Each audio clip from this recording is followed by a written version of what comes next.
মুসলমান আল্লাহর গোলাম, যে যেই জায়গায় থাকো, যে কোটি কোটি টাকার মালিক হও না কেন, আসমান জমিনের মধ্যে যেখানেই তুমি পলায়ন করো না কেন, এই দুনিয়ার থেকে সিঁড়ি লাগায়া ৭ আসমান পর্যন্ত যদি পলায়ন করে যাও, বিমান থেকে যদি 1000 বছর উপরে ওঠার জন্য রওনা দেও, মরণ এমন একটা জিনিস, পালানোর কোনো সুযোগ নাই। আজরাইল যেদিন হাজির হয়ে যাবে, তোমার সাথে 3টা সাদা কাপড় ব্যতীত আর কিছুই কবরে যাবে না। বহু মানুষের কপালে তো সাদা কাপড় হয় না। ও মুসলমান, দুনিয়ার মায়ায় পড়িয়া, দুনিয়ার মোহে পড়িয়া, টাকা পয়সার মায়ায় পড়িয়া, সুন্দরী রমণীদের মায়ায় পড়িয়া পরকালকে ভুলে আছো, জেনে নাও ওই কবরে বান্দা, কবর থেকে আলমে বারজাখ থেকে কিয়ামত, আবার সেখান থেকে আরেক জগৎ, এই ছোট্ট দুনিয়ার সংক্ষিপ্ত জীবনের মায়ায় পড়িয়া পরকালের লং সফরকে তুমি নষ্ট করিও না। দুনিয়ার মায়ায় পড়িয়া কবরের জগৎকে তুমি নষ্ট করিও না। যেতে হবে খালি হাতে, যেতে হবে খালি হাতে, সঙ্গে কিছুই যাবে না। 3.5 হাত জায়গা পাবি, পাবি না রে বিছানা। 3.5 হাত জায়গা পাবি, পাবি না রে বিছানা। আজকে তুমি যাদের লাগি শুধুই পাগল পারা, যেতে হবে একা একা, কেউ যাবে না তারা। ছাড়তে হবে মায়ার বন্ধন, ছাড়তে হবে মায়ার বন্ধন, সাধেরি বা লাখানা। 3.5 হাত জায়গা পাবি, পাবি না রে বিছানা। 3.5 হাত জায়গা পাবি, পাবি না রে বিছানা। 3 দিনেরই বাহাদুরি, শুধুই বালুর বাদ ফুরিয়ে এলে বাতাসটুকু মিটবে যে তোর স্বাদ। ক্ষমতারই দাপট দিয়ে, ক্ষমতারই দাপট দিয়ে টিকে থাকা যাবে না। 3.5 হাত জায়গা পাবি, পাবি না রে বিছানা। 3.5 হাত জায়গা পাবি, পাবি না রে বিছানা। মৃত্যু শয্যায় যখন মুমূর্ষু ব্যক্তি থাকেন, আজরাইল আলাইহিস সালাম তার সামনে হাজির হয়ে যায় একটা মানুষের রূপ ধরে, এবং তাকে জিজ্ঞাসা করে, তুমি কি চিনো আমাকে? মৃত ব্যক্তি বলে, না চিনি না। তখন ওই ব্যক্তি বলে, আমি আজরাইল। এই কথাটা বলার সাথে সাথে মুমূর্ষু ব্যক্তি আরো আটকে ওঠেন। মৃত্যু শয্যায়, একেবারে মৃত্যু হবে। তখন আজরাইল বলে, আমি এমন ব্যক্তি যে বহু পিতা ও মাতাকে সন্তানহারা করে দেই। আমি এমন ব্যক্তি বহু মায়ের কোলকে খালি করে দেই। আমি এমন ব্যক্তি ভাই থেকে ভাইকে আলাদা করে ফেলি মৃত্যু দিয়ে। আমি এমন ব্যক্তি যে স্বামী স্ত্রী উভয়ের বন্ধনকে ছিন্ন করে একজনকে আমি কবরে নিয়ে যাই। আমি তোমার জানো এখন কবজ করব। তুমি তো নাফরমান, তুমি ছিলে গুনাহের পিছনে, তুমি নামাজের দাঁড়েও আসো নাই, আল্লাহর আনুগত্য করো নাই। তখন ওই ব্যক্তি দুনিয়াকে দোষ দিবে যে না, দুনিয়া সব আমার এই ক্ষতি করেছে, আমি নিজে করি নাই। তখন দুনিয়া একটি বৃদ্ধ লোকের ন্যায় হাজির হয়ে যাবে। দুনিয়া হাজির হয়ে বলবে, ওরে মুনাফিক বেঈমান, আমি তোর পিছনে কখনো দৌড়াই নাই, তুই আমার পিছনে দৌড়াইছ, তুই আমার লোভে পড়ে গেছ, তুই ভাইকে পর্যন্ত হত্যা করেছ, তুই আমার লোভে পড়ে, আমি দুনিয়ার পিছনে পড়ে স্ত্রীকে পর্যন্ত হত্যা করেছ, মিথ্যা বলেছ, ইয়াতিমের সম্পদ ঠকাইয়া খাইছ, আমাকে দোষ দিয়ে লাভ নাই, তোর পরকালের চিন্তা তুই কর বলে বৃদ্ধ ব্যক্তি চলে যাবে।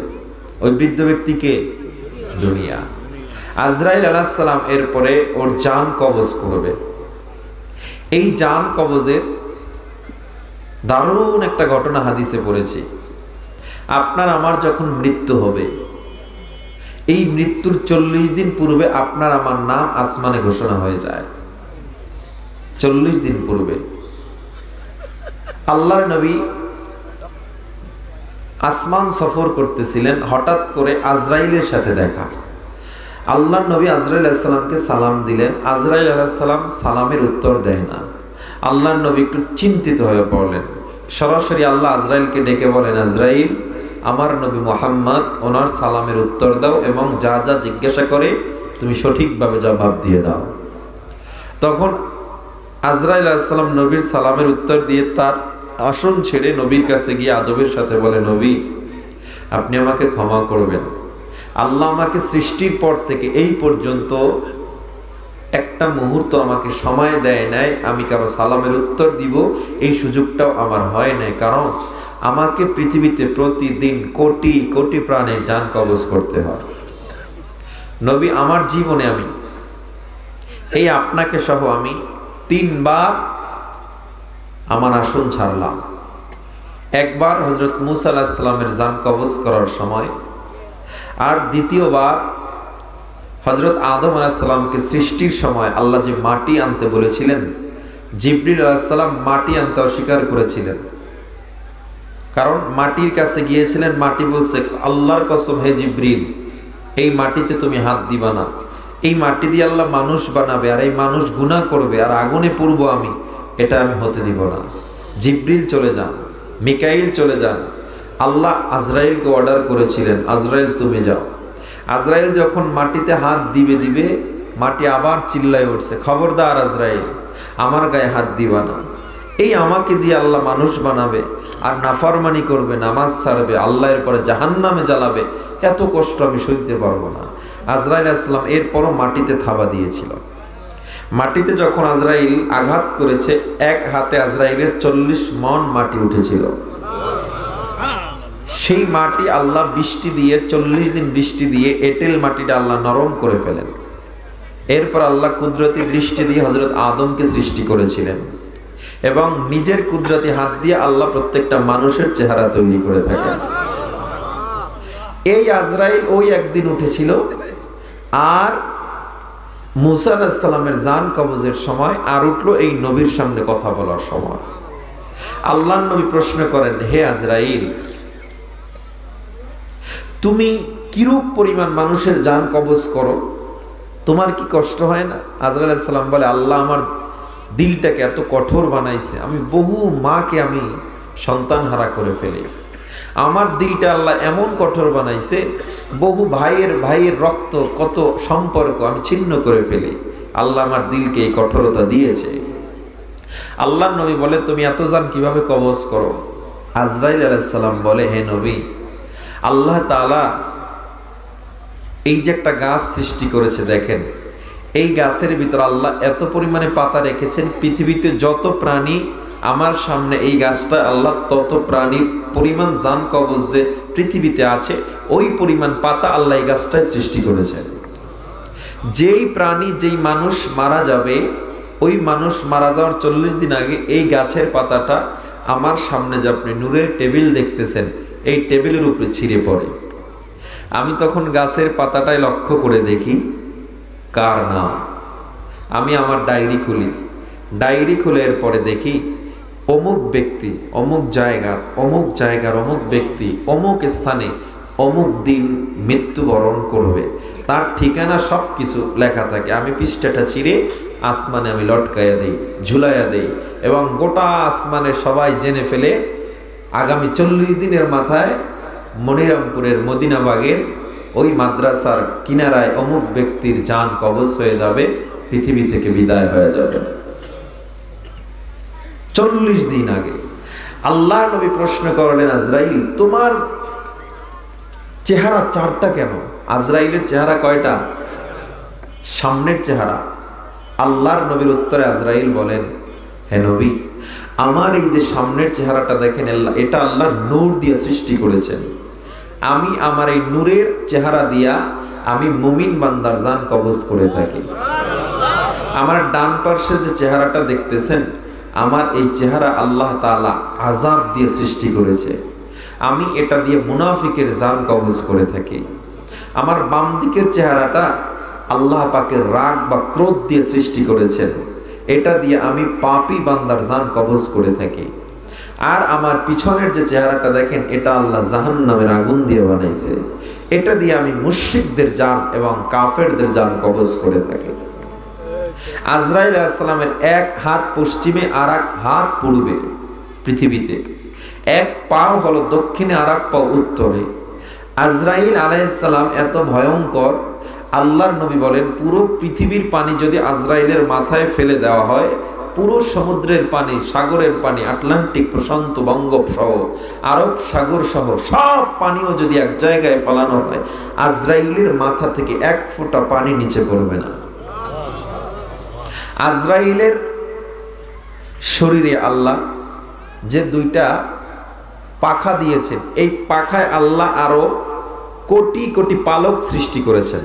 পালক চিনেন? পর বলি আমরা। প্রত্যেকটা পলকের মাথায় একটি মুখ রয়েছে, 2টি চক্ষু রয়েছে, 2টি হাত রয়েছে এবং 2টি মুখ রয়েছে প্রত্যেকটা পালকের মাথায়। অর্থাৎ পৃথিবীতে যে পরিমাণ প্রাণী, আজরাইলের 2 হাতে সেই পরিমাণ পালক আল্লাহ সৃষ্টি করেছে। যেদিন মানুষ মারা যায়, একটা পালক ছিঁড়ে পড়ে যায়। আবার একজন জন্মগ্রহণ করে, আল্লাহ সেখানে আবার একটা পালক গজায় দেয়। এই হলো আজরাইল। কত ভয়ঙ্কর হবে! কেউ বাঁচতে পারবো? আজরাইল থেকে পালাতে পারবো? যত প্ল্যান করি কোনো কাজ হবে? কুল্লু নাফসিন যায়িকাতুল মাউত, প্রত্যেকটা প্রাণীকে মৃত্যুর স্বাদ আস্বাদন করতে হবে। ইবনে আব্বাস রাদিয়াল্লাহু তাআলা আনহু বলেন, তুমি যদি গভীর সমুদ্রেও পালিয়ে যাও আর 7 আসমানে সিঁড়ি লাগায় উপরে চলে যাও, আজরাইলের থাবা থেকে কেউ বাঁচতে পারবে না। আজরাইলকে জান কবজের জন্য উঠতে হয় না। আল্লাহর নবী সহিহ হাদিসে বলেন, একটা মানুষের সামনে যখন ফলের কোনো প্লেট বা খাঞ্চা রাখা হয়, ওই মানুষটাকে যেমন উঠে ঘুরে ঘুরে ফল খাইতে হয় না, আজরাইলকেও কারো জান কবজের জন্য উঠে উঠে যেতে হয় না। এত ভয়ঙ্কর আজরাইল। আর আপনি আমি চিন্তা করি আজরাইল থেকে বেঁচে পালাইতেছি, কোথায় যাবেন? যাওয়ার কোনো জায়গা আছে? পালানোর কোনো জায়গা আছে?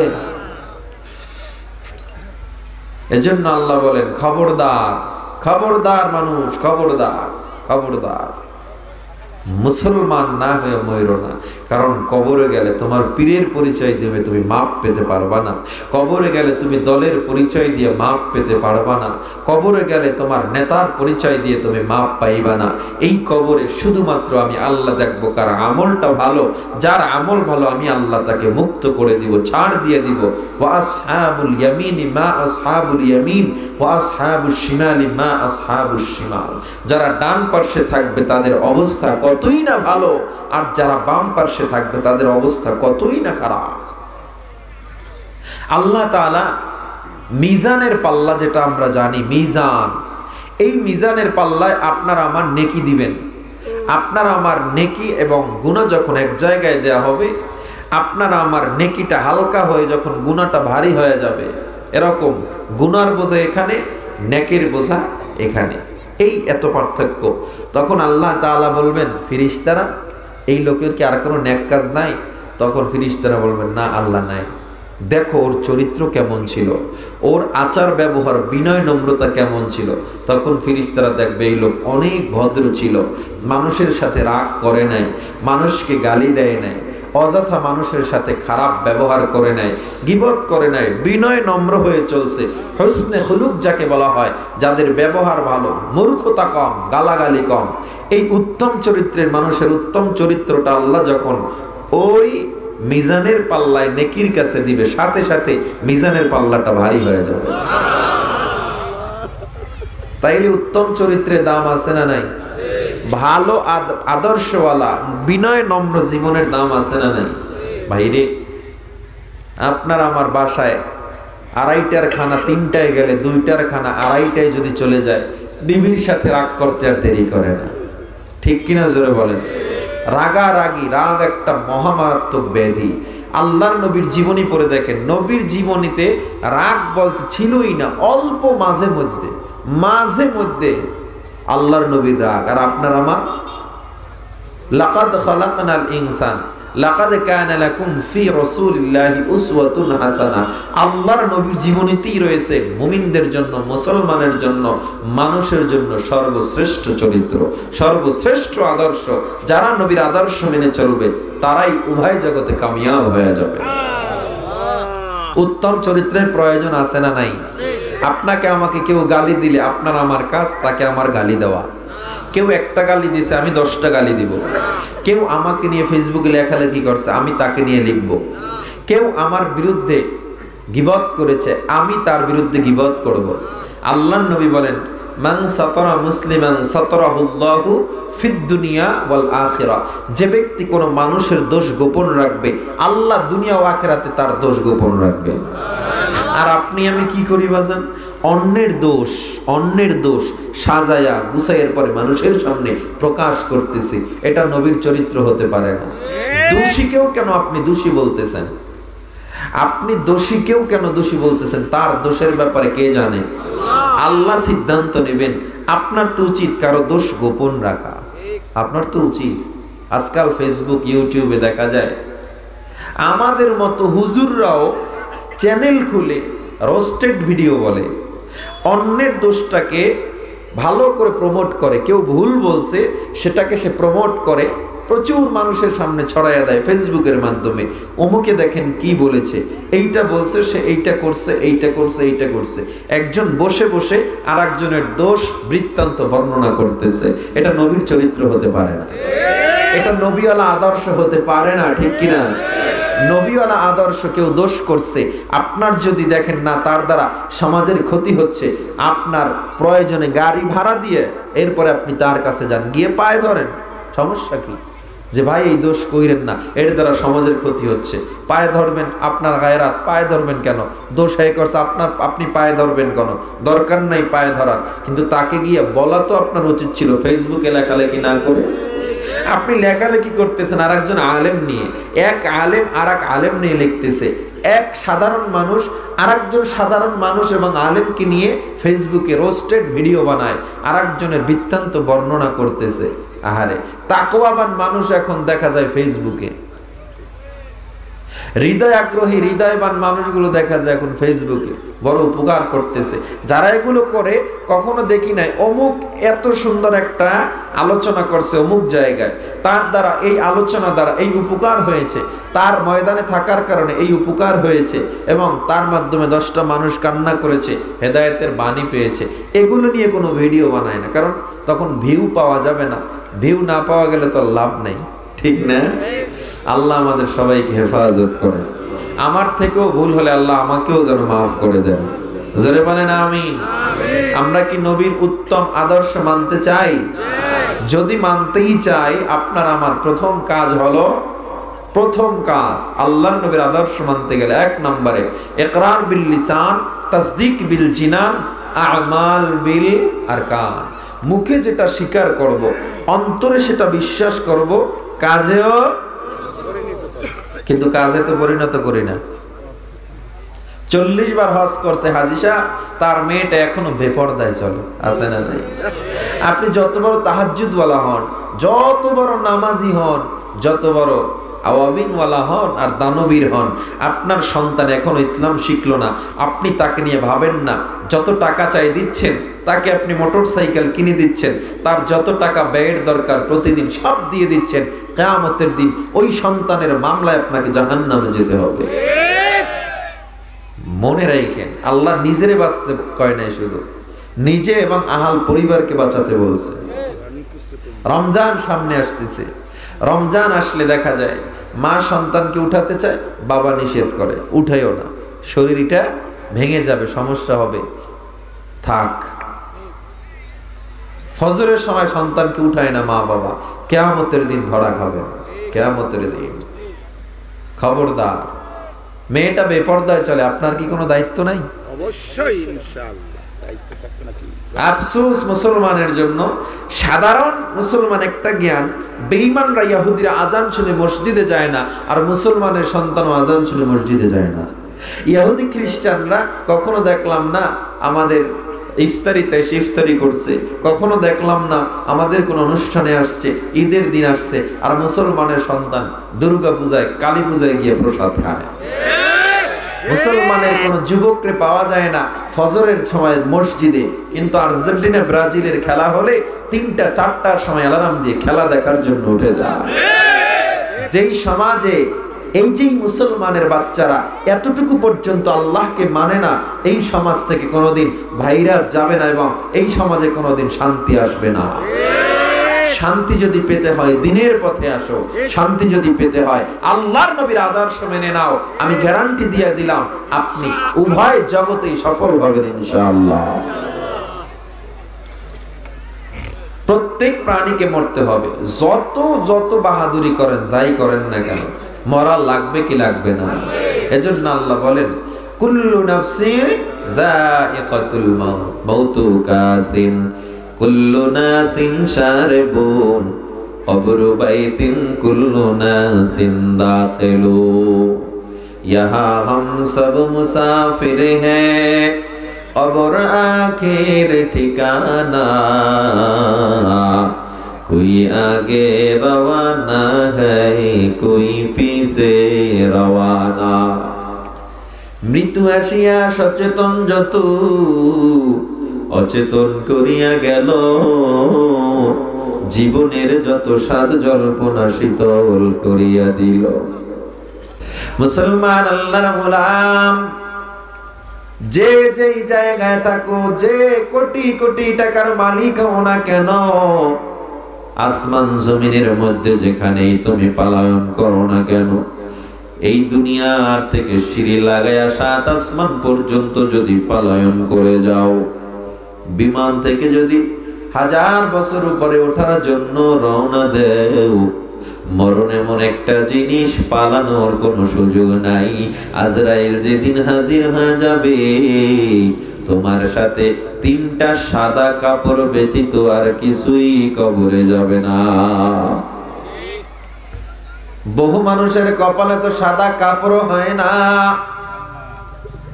ও মুসলমান, দুনিয়ার মায়ায় পড়িয়া, দুনিয়ার মোহে পড়িয়া, টাকা পয়সার মায়ায় পড়িয়া, সুন্দরী রমণীদের মায়ায় পড়িয়া পরকালকে ভুলে আছো, জেনে নাও ওই কবরে বান্দা, কবর থেকে আলমে বারজাখ থেকে কিয়ামত, আবার সেখান থেকে আরেক জগৎ, এই ছোট্ট দুনিয়ার সংক্ষিপ্ত জীবনের মায়ায় পড়িয়া পরকালের লং সফরকে তুমি নষ্ট করিও না।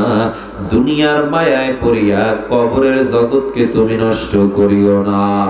আপনার আমার জীবনটা এত ক্ষণস্থায়ী জীবন, এখান থেকে দাঁড়ানোর যেমন গ্যারান্টি নাই, এখান থেকে বাড়ি পর্যন্ত যাওয়ার কোনো গ্যারান্টি নাই।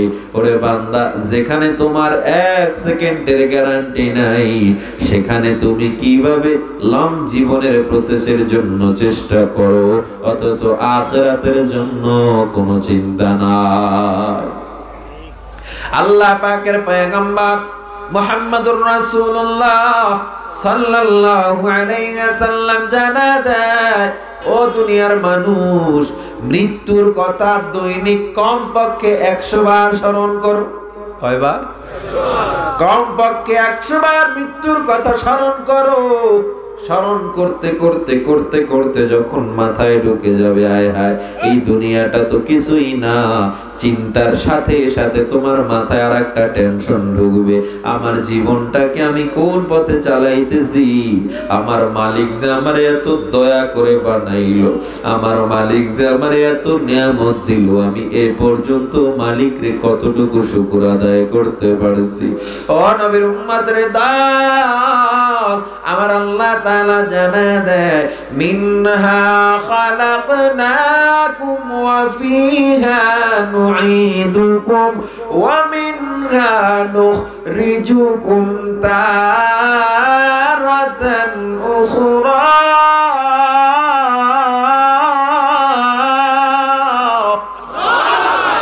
মিনহাই মিনাত্তিন। আল্লাহ বলে বান্দা তোরে আমি মাটির থেকে বানাইলাম, আবার মাটির গর্ভে নিয়ে যাব। ওয়া ফিহা নুঈদুকুম, আবার তোরে মাটির গর্ভে নিয়ে যাব। ওয়া মিনহা নুখরিজুকুম তারাতান উখরা, আবার আমি আল্লাহ তোমায় সেই মাটির গর্ভ থেকে উঠাবো। ওরে বান্দা তাহলে একবার চিন্তা কর, এই মাটির গর্ভে যাওয়ার জন্য কতটুকু প্রস্তুতি নিয়েছো, আল্লাহর সামনে দাঁড়ানোর জন্য কতটুকু প্রস্তুতি নিয়েছো। আল্লাহর নবী সহিহ হাদিসে জানায় দেয় তাবুকের ময়দান, উহুদের ময়দান, গাজওয়ায়ে আহজাব, গাজওয়ায়ে খন্দক, যত বড় বড় যুদ্ধ ছিল সাহাবায়ে কেরামের আত্মত্যাগ দেখলেই বোঝা যায় পরকাল নিয়ে তাদের আসলে কতটা টেনশন ছিল। হযরত ওমর জান্নাতের সার্টিফিকেট পেয়েছিল দুনিয়ায়, অথচ হযরত ওমর ঈদের দিনও জানালা বন্ধ করে কান্না করে, দরজা বন্ধ করে ওমর কাঁদে। আল্লাহ নবী ওমরের দরজায় এসে ডাক দেয়া কয় ওমর তুমি কেন কাঁদো? হযরত ওমর ডাক দিয়া কয় মায়ার নবী আমি কেন কাঁদবো না বলে, আমি যে রোজা রইলাম কবুল হইল কিনা আমি তো জানি না, আমি তারাবি পড়লাম কবুল হইল কিনা জানি না। জান্নাতের সার্টিফিকেট পাইলো। আল্লাহ নবী বলে তুমি তো জান্নাতের সার্টিফিকেট পেয়ে গেছো, এরপরেও তুমি এখনো কেন কাঁদো? হযরত ওমর ডেকে বলে নবী আমার, যে আল্লাহ এত খুশি হয় ওমরকে জান্নাত দিল, ওই আল্লাহ যদি কিয়ামতের ময়দানে বলে ওমর আমি আল্লাহ তোর কাজগুলো পরবর্তী জিন্দেগির কাজগুলো পছন্দ হয় না, আজ তোরে আমি জাহান্নামে পাঠায় দিলাম, ও নবী তখন আমার কি হবে? ও মুসলমান ইমানদার আল্লাহর গোলাম, হযরত ওমর ঈদের দিনও জানালা বন্ধ করে কাঁদে। আর আপনি আমি নামাজটাও ঠিকমতো পড়ি না, রোজাটাও ঠিকমতো রাখি না, আপনি আমি ঠিকমতো পর্দাও করি না, আপনি আমি হালাল হারাম তোয়াক্কা করি না, তমিজ করি না, অথচ আপনি আমি বলি জান্নাতে যাব না। না, আমার আল্লাহ ডাক দিয়ে কয় ও মুমিনের দল, ওয়ালা তামুতুন্না ইল্লা ওয়া আনতুম মুসলিমুন। ও মুসলমান তোমরা, ও মুমিন তোমরা মুসলমান না হয়ে কবরে আসিও না, কারণ কবরে আসার পর গুনাহ নিয়ে যদি কবরে আসো, আমি আল্লাহর হুকুমে, আল্লাহর নবী বলেন ও সাহাবায়ে কেরাম তাকায় দেখো, আমার একটা আঙ্গুল আর একটা আঙ্গুলের মধ্যে যেমন ঢুকে গেছে ফাঁকা দেখা যায় না, ও সাহাবায়ে কেরাম কোনো ফাঁকা যেমন দেখা যায় না, বেঈমান নাফরমান যখন অন্ধকার কবরে চলে যাবে দুই পার্শ্বের মাটি এমন জোরে চাপ মারবে গো, চাপের চোটে পাঁজরের হাড্ডিগুলো চুরমার হয়ে যাবে। বেঈমান নাফরমানের কবরে একটা না দুইটা না 70 থেকে 99টা সাপ হাজির হয়ে যাবে। আবু সাঈদ খুদরি রাদিয়াল্লাহু তাআলা আনহু বলেন ওই সাপগুলো যদি একবার দুনিয়ায় শ্বাস করত, গোটা দুনিয়ার প্রাণীগুলো বিষাক্ত হয়ে মারা যাইত। এক একটা সাপ খোরাসানের উটের মতো হবে লম্বা, এত বড় বড় সাপ বেঈমান নাফরমানের কবরে চলে আসবে। ওরে মানুষ, এরপরও একবারও চিন্তা করো না, তোমার সামনে তোমার ভাইয়ের মরণ হইল, তোমার সামনে তোমার মা বাবার মরণ হয়ে যায়, তোমার বন্ধুর মরণ হয়ে যায়, এরপরও তোমার অন্তরে বাধা আসে না, আয় হ্যাঁ আমি গুনাহ কেমনে করি, আমারও তো মরণ হতে পারে। মরণ পৃথিবীর সবচেয়ে চরম বাস্তবতার নাম, ঠিক কিনা? এই পৃথিবীতে যত বাস্তবতা সবচেয়ে চরম বাস্তব হলো মরণ, মৃত্যু। মৃত্যু থেকে কেউ রেহাই পাবে না, মৃত্যু থেকে কেউ পালাতে পারবে না। মরণ থেকে কই পালাবি বন্ধু ইবলিসের, মরণ ছেড়ে যতই পালাও ডেকে নিবে ফের, মরণ ঘিরে নিবে ফের। আজরাইল তো তোমার পিছে ঘুরছে যে সর্বদা, মরণ একদিন আসবে ঘরে রেহাই যে দিবে না।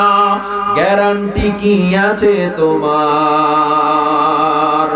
ও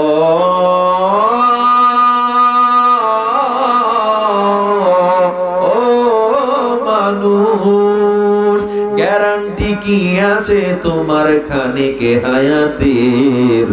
মরণ ছেড়ে যতই পালাও ডেকে নিবে ফের, মরণ ঘিরে নিবে ফের। মরণ থেকে পালানো যাবে নাকি? না রে মুমিন, না না, এই জীবনটাকে সাজায় নাও, আল্লাহর রঙে রঙিন করে নাও, আল্লাহর নবীর রঙে রঙিন করে নাও। জীবনটাকে যদি সাজায় নিতে পারো, আমি গ্যারান্টি দিয়ে দিলাম, দুনিয়ায় সফল হতে চাও দুনিয়ায় সফল হইবা, আর আখিরাতে সফল হতে চাও অটোমেটিক আল্লাহ জান্নাত বোনাস হিসাবে দিয়ে দিবে। শর্ত হলো আল্লাহর রঙে রঙিন, নবীর রঙে রঙিন হতে হবে। মরণের কথা চিন্তা করব, আর নামাজ লাগবে না, রোজা লাগবে না, ঠিক না? হ্যাঁ, কবরের চিন্তায় নামাজ ছেড়ে দিবেন? তাহলে আমরা কবরের জন্য কি প্রস্তুতি নিব? আল্লামা ইবনে আব্বাস বলেন, এক নম্বরে মুসলমান ইকরার বিল লিসান, তাসদিক বিল জিনান, আমাল বিল আরকান। যেই জিনিসটা, যেই বাক্যটা মুখে স্বীকার করেছো আমার আল্লাহ এক, আল্লাহর সাথে কোনো শরীক নাই, আল্লাহর নবী তার বান্দা এবং রাসূল, অন্তরে বিশ্বাস করলাম, এর পর্যন্তই হয়ে যাবে নাকি কাজেও পরিণত করতে হবে? জোরে জবাব দেন। তা কাজে পরিণত যদি করতে হয়, তাহলে প্রথম নাম্বার ফর্মুলা, একজন মুরব্বি ধরতে হবে, হক্কানি মুরব্বি।